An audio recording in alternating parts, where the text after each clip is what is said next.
11월 12일 3일 나오신 그 사랑가족 한 분 한 분 주님의 이름으로 환영하고 또 축복합니다. 수능 전날 저녁인데요. 이렇게 한번 인사 나누면 좋겠습니다. 기도하는 당신이 가장 지혜롭습니다. 기도하는 당신이 가장 지혜롭습니다. 진짜 아멘이시죠? 예, 그렇습니다. 하나님께서 오늘 우리에게 주시는 말씀은 야고보서 5장 7절에서 16절까지 말씀입니다. 제가 가진 성경은 신약 성경 375면입니다. 야고보서 마지막 장 7절부터 15절 주보에는 15절까지 나갔는데 16절까지 그렇게 같이 읽으면 좋겠습니다. 제가 7절, 여러분이 8절 읽고 16절까지 그렇게 읽도록 하겠습니다. 그러므로 형제들아 주께서 강림하시기까지 길이 참으라. 보라 농부가 땅에서 나는 귀한 열매를 바라고 길이 참아 이른 비와 늦은 비를 기다리나니 너희도 길이 참고 마음을 굳건하게 하라. 주의 강림이 가까우니라. 형제들아 서로 원망하지 말라. 그리하여 심판을 면하리라. 보라 심판주가 문 밖에 서 계시니라. 형제들아 주의 이름으로 말한 선지자들을 고난과 오래 참음의 본으로 삼으라. 보라 인내하는 자를 우리가 복되다 하나니 너희가 욥의 인내를 들었고 주께서 주신 결말을 보았거니와 주는 가장 자비하시고 긍휼히 여기시는 이시니라. 내 형제들아 무엇보다도 맹세하지 말지니 하늘로나 땅으로나 아무 다른 것으로도 맹세하지 말고 오직 너희가 그렇다고 생각하는 것은 그렇다 하고 아니라고 생각하는 것은 아니라 하여 정죄받음을 면하라. 너희 중에 고난당하는 자가 있느냐 그는 기도할 것이요 즐거워하는 자가 있느냐 그는 찬송할지니라. 너희 중에 병든 자가 있느냐 그는 교회 장로들을 청할 것이요 그들은 주의 이름으로 기름을 바르며 그를 위하여 기도할지니라. 믿음의 기도는 병든 자를 구원하리니 주께서 그를 일으키시리라. 혹시 죄를 범하였을지라도 사하심을 받으리라. 그러므로 너희 죄를 서로 고백하며 병이 낫기를 위하여 서로 기도하라. 의인의 간구는 역사하는 힘이 큼이니라. 아멘. 이번 주간 그리스도 중심 성경 읽기 히브리서와 야고보서입니다. 지금 현재 이제 히브리서를 읽고 있고 주말에 야고보서인데요. 오늘 야고보서 마지막 장을 살펴보려고 합니다. 야고보서는 편지의 인사말로 시작하기 때문에 분명히 서신서 형식을 갖고 있지만 실제로 야고보서의 구성과 내용을 읽어보면 마치 구약의 지에서 특히 잠언을 읽는 느낌과 굉장히 비슷합니다. 구약 잠언을 묵상하면 어떤 경구나 명령법 동사가 많이 사용되는데 야고보서에서도 그렇습니다. 야고보 전체에 사용된 구절이 108개 구절 정도인데 그 108개 구절들 안에 작은 문장들이 있잖아요. 50개가 넘는 명령문이 이 야고보서 안에 들어 있습니다. 그래서 저는 오늘 설교의 제목을 야고보의 잠언 이렇게 제목을 붙였습니다. 죄송합니다. 신약 성경에는 6명의 야고보가 나올 정도로 이 야고보라는 이름은 이 당시에 굉장히 흔한 이름이었습니다. 제가 보니까 미국 사람이 안 좋은 버릇이요. 사실 사람 이름 같은 경우는 그 발음 그대로 해줘야 되는데 한국말도 야고보 이게 구약에 나오는 야콥하고 같은 단어이거든요. 그러니까 사실 한국말도 언어하고 발음이 비슷해요. 근데 여러분 영어 성경책 펴보면 이게 뭐라고 되어 있냐면 제임스라고 되어 있거든요. 미국 사람 제임스가 이 야고보예요. 아무런 연관성을 잘 못 느끼겠죠. 신약 성경에는 이 6명의 야고보 중에 오늘 이 야고보서의 저자가 누구일까에 대해서 성경학자들이 많이 논쟁할 때가 있었습니다. 예수님의 12제자 중에서도 이미 야고보가 2명 있죠. 누구의 아들 야고보? 세베대의 아들 야고보, 알페오의 아들 야고보. 이 두 사람 중에서 누가 이 야고보서의 저자일까요? 두 사람 다 아닙니다. 야고보서를 쓴 야고보는 누구죠? 예수님의 친동생이면서 여러분 사도행전에서 굉장히 중요한 장이 사도행전 15장인데 예루살렘 공의회를 개최할 때 그때 예루살렘 교회의 대표자 담임 목사가 바로 이 야고보입니다. 예수님의 친동생이자 예루살렘 교회 지도자인 야고보가 자신을 어떻게 소개하고 이 편지를 누구에게 쓰는지에 대한 기록이 야고보서 1장 1절에 이렇게 기록되어 있습니다. 하나님과 주 예수 그리스도의 종 야고보는 흩어져 있는 12지파에게 문안하노라. 야고보가 자신을 지금 어떻게 소개하고 있습니까? 하나님과 주 예수 그리스도의 종 야고보 이렇게 소개합니다. 저는 아직도 이 야고보가 예수님의 친동생인데 친형을 향해서 주 예수 그리스도 이렇게 부르는 게 어떤 느낌일까 이렇게 상상이 잘 안 돼요. 또 자신을 그의 종이라고 어떻게 그렇게 자신 있게 부를 수 있었을까요? 요한복음 7장 5절을 보면요 이런 표현이 나옵니다. 이는 그 형제들까지도 예수를 믿지 아니함이로라. 그리고 다른 복음서에도 보면요 이 예수님의 동생들이 그 예수를 메시아로 믿지 않고 사실 엄청 걱정했던 것 같아요. 집안에서 막 와가지고 막 이렇게 찾아온 적도 있잖아요. 아마도 야고보는 형님이 살아계신 동안에는 그 큰형님을 메시아로 믿지는 못했던 것 같습니다.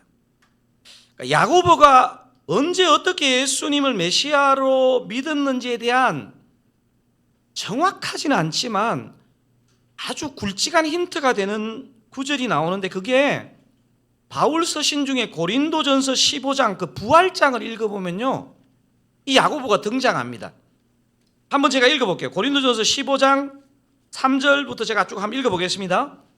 내가 받은 것을 먼저 너희에게 전하였노니 이는 성경대로 그리스도께서 우리 죄를 위하여 죽으시고 장사 지낸 바 되셨다가 성경대로 사흘 만에 다시 살아나사 게바에게 보이시고 후에 12제자에게와 그 후에 500여 형제에게 일시에 보이셨나니 그 중에 지금까지 대다수는 살아있고 어떤 사람은 잠들었으며 그 다음 7절 한번 읽어볼까요? 그 후에 야고보에게 보이셨으며 그 후에 모든 사도에게와 8절은 바울 자신도 그 부활하신 예수님을 경험했다는 얘기를 하고 있는 거예요. 지금 7절에 보니까 쭉 예수님의 부활을 목격한 사람 중에 누가 등장합니까? 야고보. 여러분 그래서 많은 성경학자들은 야고보는 형이 죽기 전까지는 그를 메시아로 믿는데 어려움을 겪었던 것 같아요. 그런데 부활한 그 형님을 보니까 육신의 형님이긴 하지만 하나님의 아들인 거예요. 예수님의 친동생이지만 그 부활하신 그 예수님이 보내신 그 예수님의 영, 성령을 경험하니까 그게 전혀 어렵지 않고 오늘 이 편지를 쓰면서 확신에 차서 이렇게 적게 되는 거예요. 누구에게 적고 있습니까? 이 야고보가 누구에게 지금 적고 있습니까? 흩어져 있는 12지파에게 문안하노라 이렇게 되어 있습니다. 야고보는 로마 제국에 흩어져 있던 유대인들, 즉 디아스포라 유대인들에게 이 편지를 지금 쓰고 있다는 것을 얘기해 주고 있습니다. 뭐 본토에 사는 그 유대인들도 이 유대교가 뭐 99%가 넘는 그 사회에서 기독교를 믿는다는 것이 쉽지 않았겠지만 여러분 우리도 좀 아는 것처럼 로마 제국의 마이노리티 중에 마이노리티 이 크리스찬으로 사는 것이 얼마나 외롭고 힘들었겠습니까? 여러분 근데 제가 이걸 묵상하면서 어떤 생각이 들었냐면요 초대교회 때나 2025년을 사는 오늘 신앙생활한 저와 여러분에게 우리가 하나님을 믿기 때문에 든든함도 있지만요 반드시 현실과 자꾸 부딪힐 때마다 외로움이 찾아옵니다. 그거는 건강한 외로움이고요, 건강한 낯설음입니다.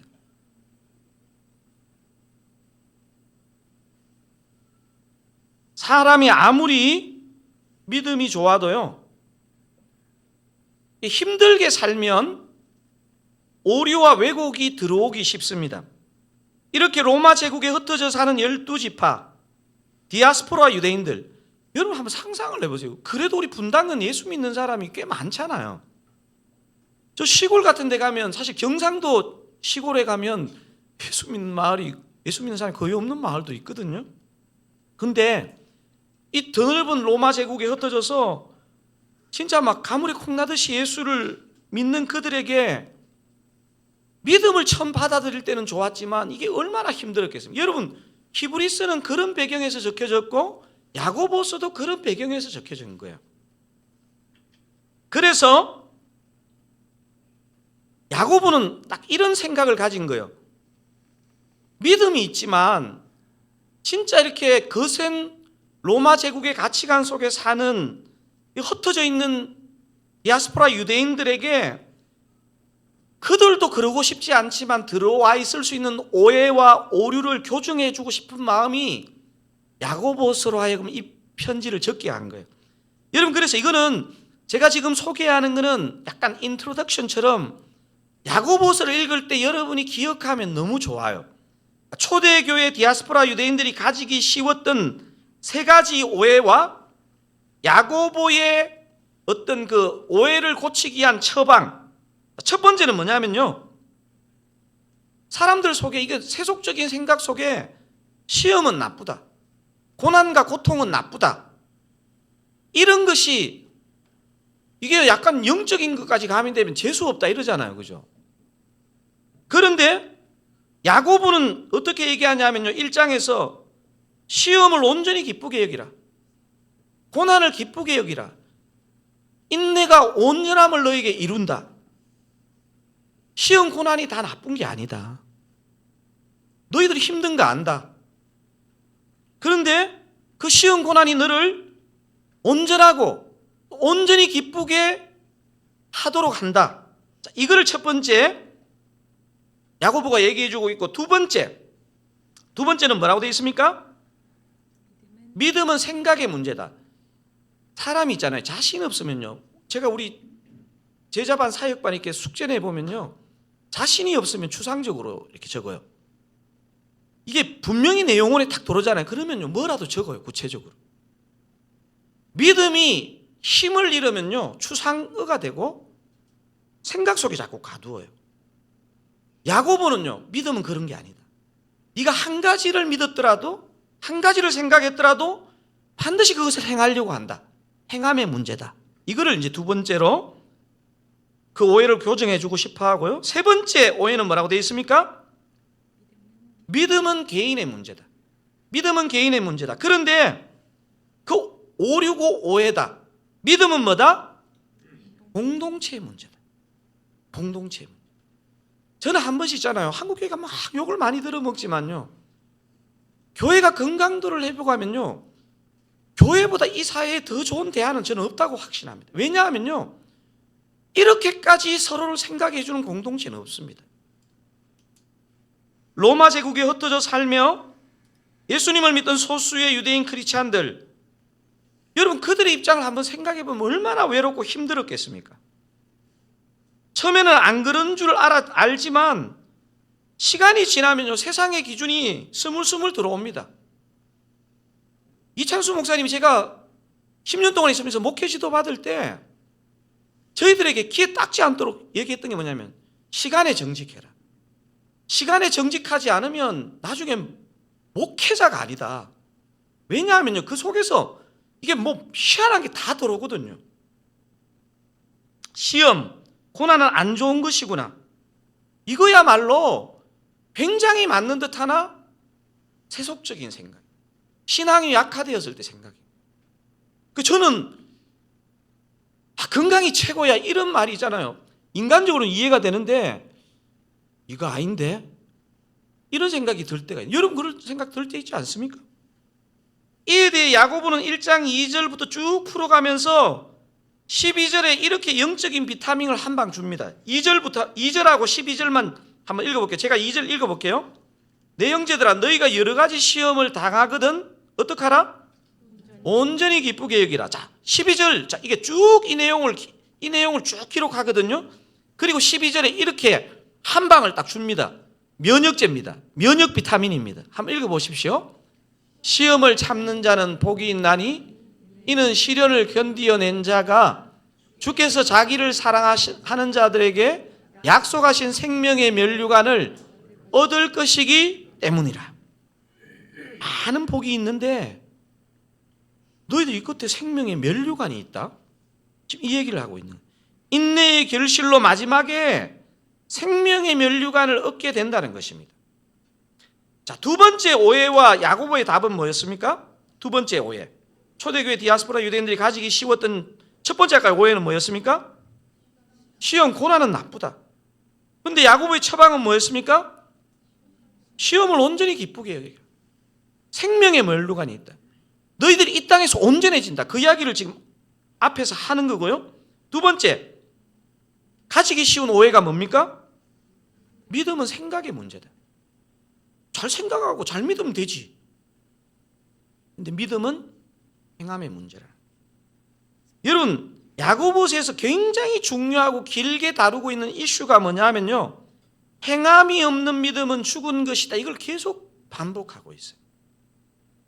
여러분, 이신칭의가 뭐죠? 믿음으로 의롭게 되는 것. 여러분, 제가 신앙생활을 하다가 늦게 목회자가 됐잖아요. 이 이신칭의라는 게 굉장히 복음적인데요, 이게 참 균형이 중요한 게 이신칭의만을 생각하면요, 이게 이단이 될 수 있어요. 왜냐하면 믿음으로 의롭다 하는데 행위의 중요성이 하나도 강조 안 되면요, 그건 가짜 믿음인 거예요. 지금 이게 보통 성경학자들이 이 지금 야고보가 야고보서를 적은 것은 바울이 신학적인 것을 집대성하기 훨씬 전이라고 생각하거든요. 그러니까 이거는 많은 성경학자들이 동의하는 게 뭐냐면 야고보가 이걸 적은 것은요, 바울의 그 이신칭의를 의식하고 적은 게 아니고요, 초대교회 신앙생활 속에서 뭐 담임 목회자도 없고 정립이 안 됐는 이 교회 속에서 순수하게 시작했는데 훅 이상한 지점에 가 있는 흩어져 있는 성도들을 보면서 야고보가 마음이 너무 아파가지고 너희들 이신칭의가 굉장히 중요한 거지만 이행칭의를 너희들이 믿지 않으면 그 가짜일 수 있어. 이야기를 지금 하고 있는 거예요. 여러분, 의로움의 조건은요, 분명히 믿음과 믿음의 생각이 맞지만 의로움의 결과는 반드시 행함을 낳는다는 거예요. 야고보가 왜 이 행함, 사랑으로 행함을 강조했느냐?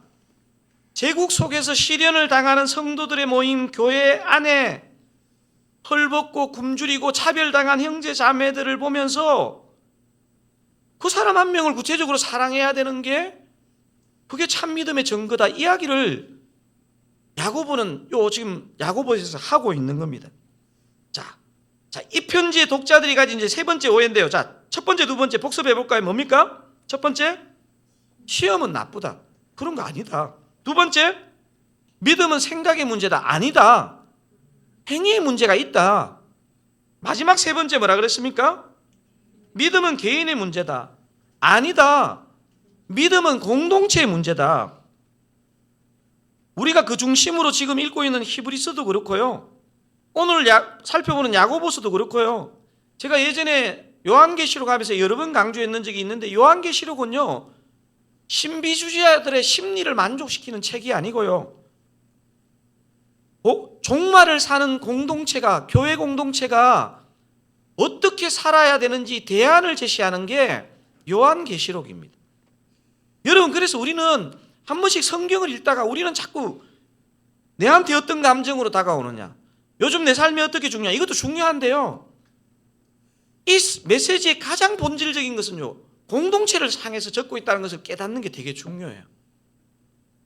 믿음의 문제는 분명히 개인의 구원의 확신으로 시작하지만요, 믿음의 문제의 완성은요, 공동체 속에서 완성이 됩니다. 여러분, 그래서 저는 목사를 하면서요, 저도 연약하고 여러분도 연약한데 이 지상교회가 얼마나 중요한지 몰라요. 여러분, 사실 교회 신앙생활 안 하고 그냥 온라인으로나 그냥 혼자 그냥 무명의 그리스도인으로 사는 사람들, 뭐 이게 선교지나 이렇게 이슬람권은 상황이 다른 거지만 그런 사람들 대부분이 뭐냐면요, 그냥 구원을, 공동체가 너무 어지러운 것을 보면서 개인의 구원으로 그냥 만족하고 싶고 어차피라도 구원하잖아, 이런 생각 때문이거든요. 그건 사실 굉장히 위험한 생각. 우리 지난 주일에 세례식을 베풀었잖아요. 저는 세례식을 베풀 때마다 어떤 생각을 하냐면요, 여러분들은 막 축복의 시간 가지니까 저거 의례급 분당 우리회부터 계속 저렇게 했다 생각하지만요, 저는 이 세례식 축복을 할 때마다 가지는 게 뭐냐면, 이거는 공동체적인 것이다. 개인이 신앙 고백을 하지만 공동체 여러분이 지켜보고 있는 가운데서 하고요, 여러분이 저 영혼이 금방 문 열고 나가면 넘어질지 모르는데 내가 도와줘야 될 사람이라, 이것을 공동체적으로 확인하는 시간입니다. 자, 방금 소개한 야고보서의 배경에 해당하는 세 가지 시각을 가지고 오늘 본문이 들어있는 야고보서 5장으로 들어가면 우리가 붙잡아야 할 세 가지 키워드가 오늘 본문 안에 들어있습니다.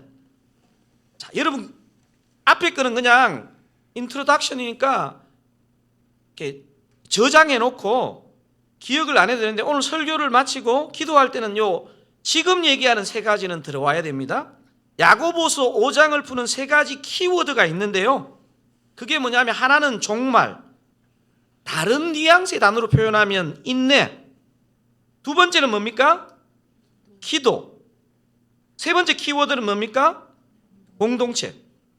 여러분, 지금 우리가 읽은 야고보서 5장을 푸는 중요한 세 가지 키워드, 여러분 이거는 나중에 까먹더라도 여러분 이런 거는 왜 내일 시험 본다 하고 외우셔야 됩니다. 첫 번째 뭐라고요? 종말, 인내. 두 번째는요? 기도. 세 번째 공동체. 자, 이 키워드가 제가 그냥 아이디어로 만들어낸 키워드가 아니고 이 본문 안에 들어있는 핵심 단어입니다. 자, 제가 여러분하고 7절에서 11절을 한번 교독해 볼 텐데요, 제가 7절 한번 읽어보겠습니다. 제가 이 종말에 해당되는 단어, 또 인내나 기다림에 해당되는 단어에 해당하는 계속 색깔 있는 글씨를 표시했습니다. 제가 읽어보겠습니다. 그러므로 형제들아, 주께서 강림하시기까지 길이 참으라. 보라, 농부가 땅에서 나는 귀한 열매를 바라고 길이 참아 이른 비와 늦은 비를 기다리나니. 여러분 8절, 여러분도 굵은 글씨에는 강세를 두고 한번 읽어보세요. 너희도 길이 참고 마음을 굳건하게 하라. 주의 강림이 가까우니라. 제가 9절 읽겠습니다. 형제들아, 서로 원망하지 말라. 그리하여 심판을 면하리라. 보라, 심판주가 문 밖에 서 계시니라. 사실 심판주가 문 밖에 서 계시니라, 저것도 저 종말이라는 거잖아요. 여러분 10절 읽겠습니다. 형제들아, 주의 이름으로 말한 선지자들을 고난과 오래 참음의 본으로 삼으라. 11절은 같이 읽겠습니다. 보라, 인내하는 자를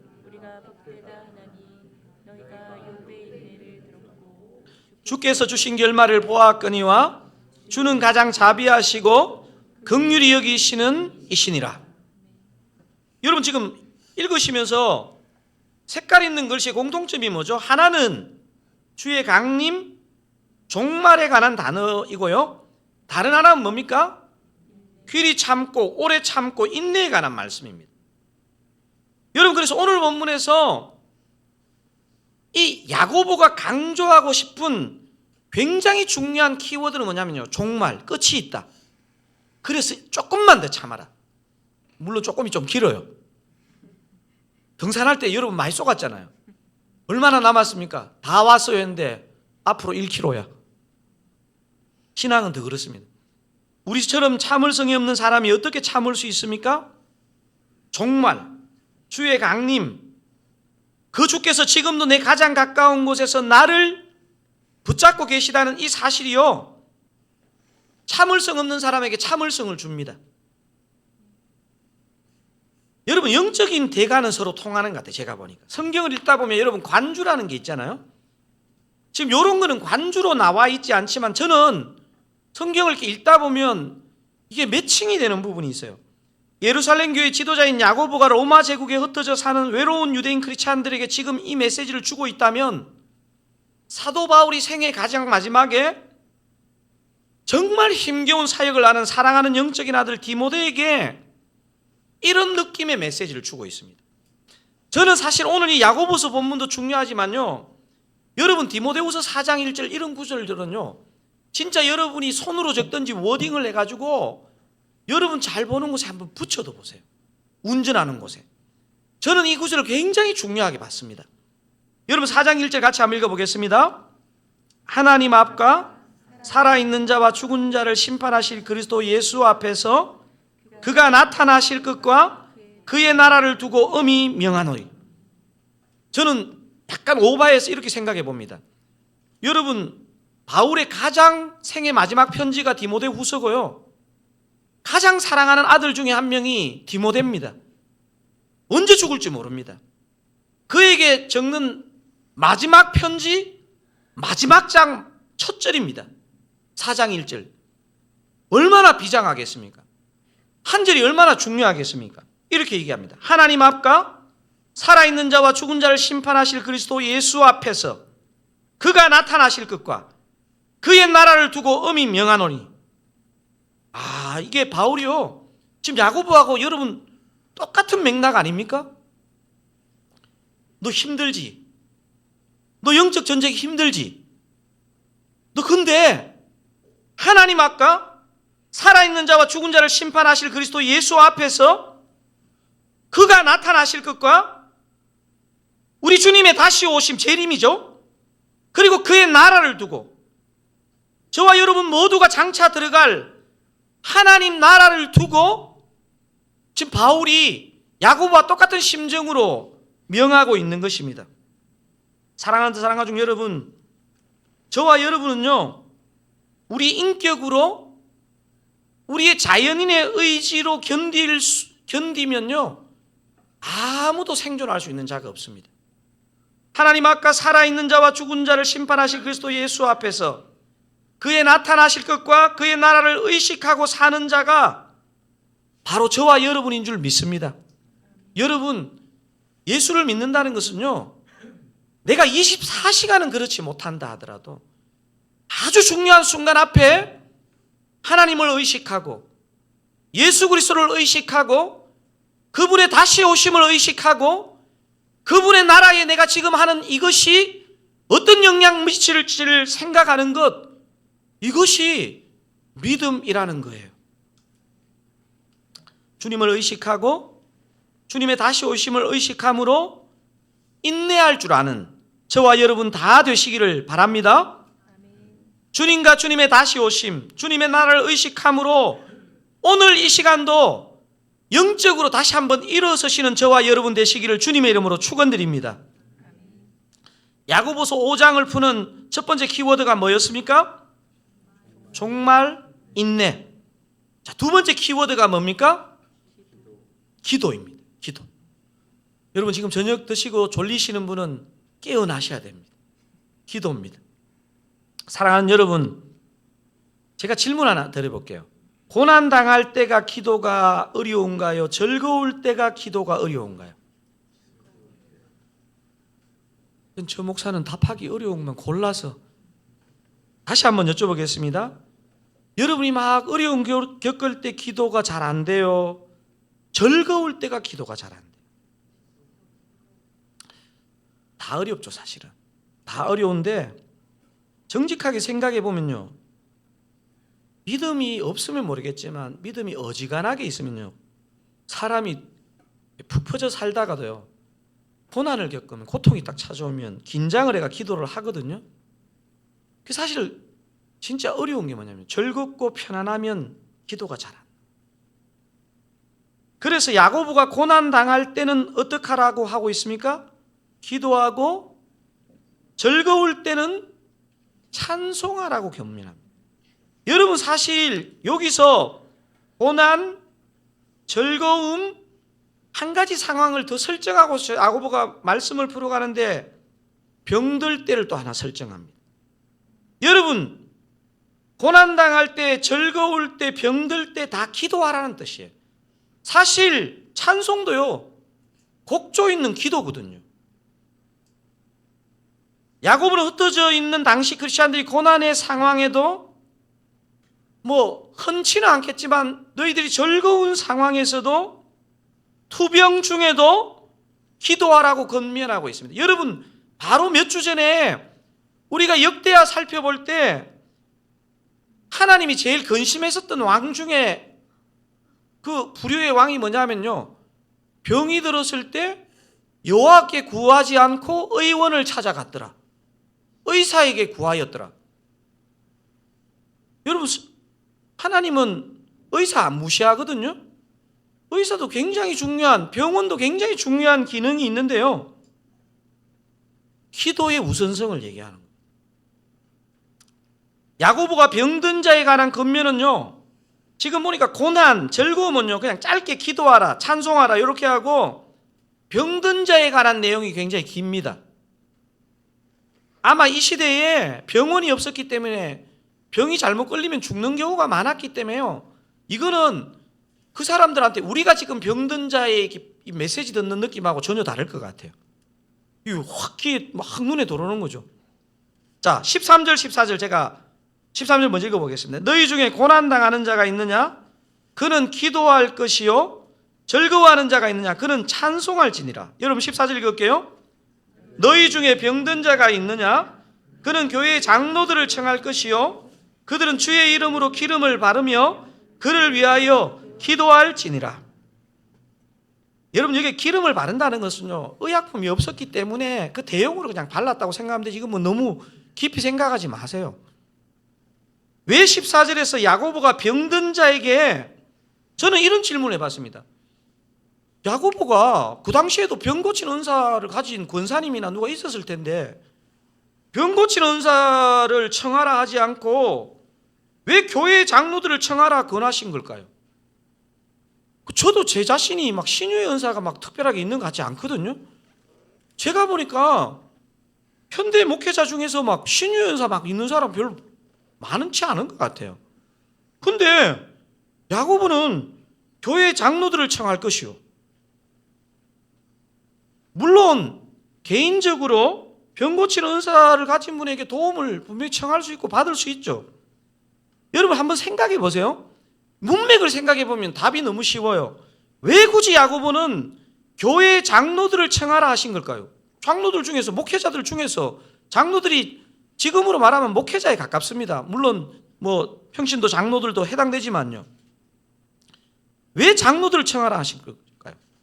정식 병원이 없던 이 시대에 병든다는 것이 얼마나 두려운 일이겠습니까? 이 두려운 순간, 생을 망아발지도 모르는 순간에 공동체가 얼마나 중요하고 공동체의 기도가 얼마나 능력이 있는지를 이 야고보가 이 본문을 통해서 도전해주고 있는 것입니다. 여러분, 그래서 야고보서 5장을 푸는 세 가지 키워드 중에 두 번째가 뭐였습니까? 기도이면서 세 번째로 바로 넘어갑니다. 뭡니까? 공동체입니다. 야고보서 5장을 푸는 세 번째 키워드는 공동체입니다. 여러분, 제가 이야기하는 게 맞는지 안 맞는지 한번 이번에 통독하면서 한번 제대로 한번 읽어보세요. 우리는 자꾸 이렇게 내한테 이게 어떤 피부에 와닿냐, 내 요즘 상황이 이게 얼마나 맞냐, 자꾸 이런 데 너무 초점이 가 있는데요, 보면 다 공동체에 주신 메시지입니다. 네가 은사를 갖고 있니? 교만하면 안 되고 그거 약한 자를 섬기는 데 써야 돼, 이런 거거든요. 사랑하는 드사랑가족 여러분, 드사랑 공동체가 함께하는 기도는 그 자체의 능력이 있는 줄로 여러분 믿으시기 바랍니다. 여러분, 우리 각자는요 은사도 없고 연약할 수 있지만요, 진짜 마음을 모아서 하는 그 공동체 기도에는요 우리의 상상을 뛰어넘는 능력이 거기에 있는 거예요.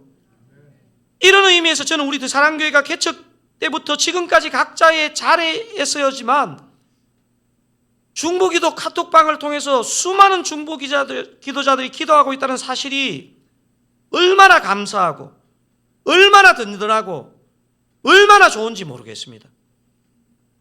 오늘 본문 15절은 그냥 개인의 기도가 아니고 바로 공동체적인 기도를 말해주고 있습니다. 여러분 15절 한번 같이 읽어볼게요. 믿음의 기도는 병든 자를 구원하리니 주께서 그를 일으키시리라. 혹시 죄를 범하였을지라도 사하심을 받으리라. 이 지금 공동체적인 기도거든요. 여러분 해석을 좀 잘해야 되는 게 그 다음 16절인데요. 16절 제가 한번 읽어볼게요. 그러므로 너희 죄를 서로 고백하며 병이 낫기를 위하여 서로 기도하라. 지금 공동체적인 기도죠.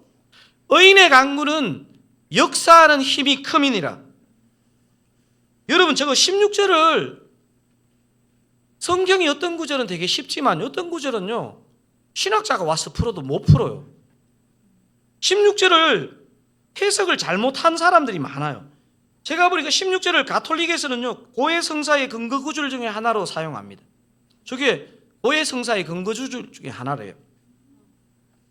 저는 그렇게 보지 않습니다. 개신교회에서도요 이거를 제가 보니까요 하나님을 대충 믿는 것도 문제지만 막 이게 막 필이 꽂히면 막 그게 막 빠져드는 사람들도 성경 해석할 때 조심하셔야 됩니다. 이게 봐라 너희 죄를 서로 고백하며 했잖아 막 이래가지고 이거 그대로 믿어가지고요 지금은 어떤지 모르겠지만 제가 대학교 다닐 때 저는 그때 뭐 신학적인 분별력도 없고 영적인 분별력도 없는데 선배를 따라서 내가 이제 군대 제대하면서 UBF라는 선교단체를 방문했는데 저는 기급하는 줄 알았어요. 뭐 지금은 제가 UBF를 모르겠습니다. 이분들이 바로 이렇게 5장 16절처럼 믿어요. 얼마나 나이브하게 믿고 막 얼마나 레디컬하게 믿는지요. 이분들의 예배 속에는 항상 중간에 어떤 간증이 있냐면 한 주간에 지었던 죄에 대한 고백에 대한 시간이 있어요. 내가 그때 방문했을 때 와 나 듣는데 막 쫓아나오고 싶더라고요. 막 1차적으로 내 죄가 막 이렇게 막 드러나는 것 같고 막 듣기 너무 민망한 것을 막 고백하는 거예요. 그러면서 제가 그게 막 이게 오랫동안 남아 있잖아요. 저렇게 해야 되는데 내가 다니는 대학 공동체는 순수성이 떨어지나? 그리고 기존교회는 왜 저렇게 안 하지? 또 이런 판단하는 마음도 들더라고요. 내 신앙의 철이 좀 들어보니까요. 막 그렇게 한다고 해서 그 사람 지옥 가지는 않겠지만 신앙생활 요렇게 편협한 거예요. 요렇게. 막 그렇게 해야 된다고 생각하는 거죠. 여러분 사실 여러분 예수를 믿는데 막 요렇게 안 하면 막 큰일 나고 막 이 사람도 요렇게 해야 되는데 왜 저렇게 안 하고 있고 뭐 이렇게 하는 사람은요. 성경을 이렇게 좀 넓게 보셔야 돼요. 방금 16절을 잘못 이해한 사람들이 어떤 무서운 분이 있느냐 하면요. 이걸 또 이렇게 적용하죠. 막 기도 많이 하는 권사님 가운데 그런 분들 계세요. 우리 교회는 없어요. 환우 신방 가서 눈을 얇게 뜨면서 죄를 고백해야 돼. 이렇게 다친 거 보면 뭐라도 잘못했을 거 아니야.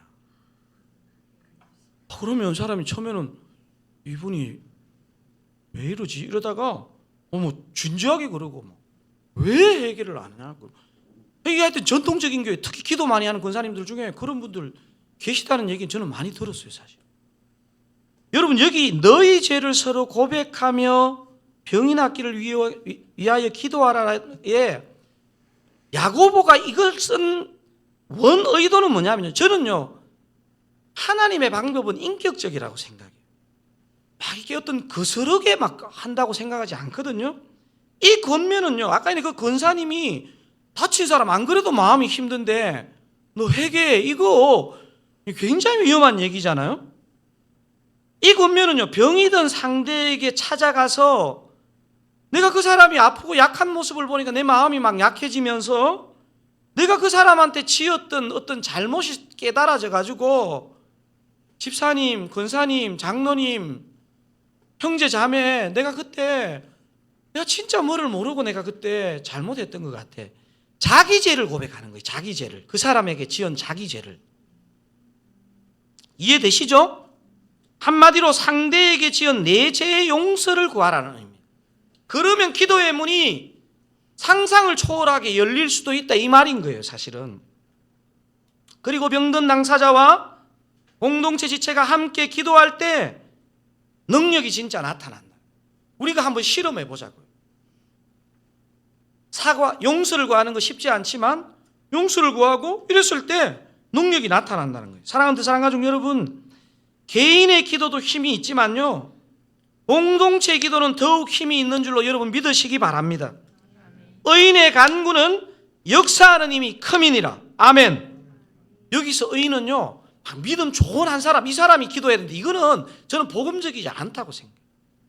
진짜 우리 거기서 거긴데요, 그냥 정말 간절하게 앉아가 기도할 때 역사가 일어나는 거예요. 사실은 지금 우리가 살펴보는 야고보서는 누가 적었다고 했죠? 예수님의 친동생이자 예루살렘 교회 지도자인 야고보가 적었습니다. 간혹 성경학자들 중에서요, 여러분 나중에 이런 거에 대한 좋은 주석책을 한번 읽어보면요, 예수님의 동생 야고보가 이 편지를 안 적었다 이렇게 주장하는 사람이 있어요. 그 사람의 주된 이유 중에 하나가 뭐냐면요, 야고보서가 엄청 화려한 헬라어 문체로 기록되었는데, 아니 예수님의 동생인데 갈릴리 나사렛 그 시골 출신이 어떻게 이렇게 화려한 헬라어를 구사했느냐 이러면서 그렇게 추측하는데, 모르겠습니다. 천국 가봐야 알겠지만요, 난 그 사람의 그 성경학자가 굉장히 한편에 일리 있는 것 같지만요, 모르는 게 있어요. 여러분, 야고보는요 그냥 계속 시골 그 나사렛에 있었던 게 아니에요. 아까 제가 예수님의 친동생이지만 나중에 부활을 경험하고 어떻게 되었다고요? 수천 명이 모이는 예루살렘 교회의 지도자가 되었어요. 아니 수많은 디아스포라 유대인들이 올 건데 헬라어를 못했을까요? 제가 생각했을 때 충분히 헬라어를 잘했을 것 같아요. 제가 야고보서를 묵상하면서 제일 마음에 은혜가 되는 게 뭐냐면요, 예수님의 친동생이 형님을 구주 그리스도로 믿은 것, 이것도 너무 신기하고요, 그 예수님께, 그 친형이었던 그 예수님께 이렇게 간절하게 어떻게 기도할 수 있었을까? 이게 저는 예전에 진짜 너무 궁금했어요. 아니 친형님께 이렇게 기도를 이렇게 열심히 할까? 이런 표정 하나도 안 신기한데? 저는 신기했어요. 여러분 아세요? 야고보 자신이 얼마나 기도를 많이 했는지요, 초대교회 성도들은 다 알아요. 야고보의 무릎은 낙타 무릎이었다는 거예요. 기도를 많이 해가지고요, 다 옛날에는 이렇게 그냥 땅바닥에 앉는 대형이었을 거 아니에요. 여러분, 그래서 제가 야고보서 읽을 때 너무 은혜가 되는 게 뭐냐면, 여러분 이거 실험하면서 이제 야고보서 이제 주말에 읽을 때 한번 읽어보세요. 야고보서는요, 기도로 시작해서 기도로 이 편지가 끝나요. 여러분 야고보서 1장 5절 그 첫 문단에 해당되는 1장 5절 한번 같이 한번 읽어볼게요. 시작. 너희 중에 누구든지 지혜가 부족하거든 모든 사람에게 후히 주시고 꾸짖지 아니하시는 하나님께 구하라. 그리하면 주시리라. 지혜가 부족하다고 생각하면 기도하고 구해. 그러면 반드시 하나님께서 주실 거야. 개인적인 기도의 권면을 하고 있습니다. 그런데요, 기도로 시작했잖아요. 5장 16절 끝나는 단락이잖아요. 제가 16절 한번 읽어볼게요. 그러므로 너희 죄를 서로 고백하며 병이 낫기를 위하여 같이 읽어볼까요? 서로 기도하라. 의인의 간구는 역사하는 힘이 큼이니라. 아멘. 저는 이 야고보서 여러분하고 하여튼 야고보서를 제가 주일에 이제 살펴보게 될 텐데요, 언제 볼지는 모르겠지만 친형이 구주예요. 메시아야. 기도로 시작하고 기도로 끝나고요, 그의 삶 자체도 기도하라고 근면하고 자기는 집에 가 쉬었는 사람이 아니고요, 불철주자 주 예수 그리스도께 기도했다. 그러니까 이 편지를 적을 때 시작하면서도 기도하라, 구하라, 끝나면서도 기도하라. 그런데 뭐라 그럽니까? 서로 기도하라. 의인의 간구는 역사하는 힘이 큼이니라. 사랑하는 사랑가족 여러분, 공동체적인 기도는 역사하는 힘이 큰 줄로 반드시 믿으시기 바랍니다.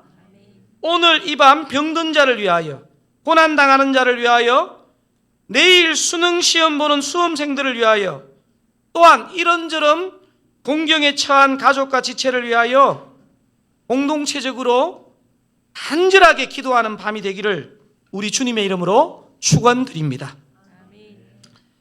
여러분,